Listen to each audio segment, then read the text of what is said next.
Hello guys, welcome. In this video tutorial, we will learn how to change orientation of one page in Microsoft Word. Let us begin.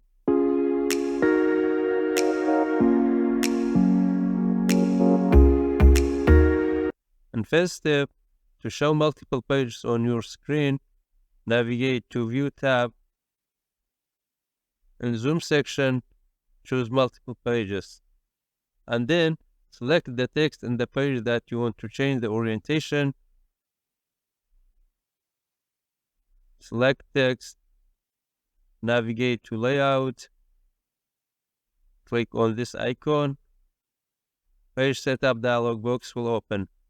In Orientation, choose Landscape, Apply to, select the text, and then OK.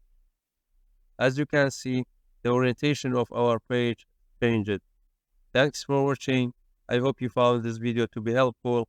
For more daily tips and tricks, subscribe us and don't forget to like the video.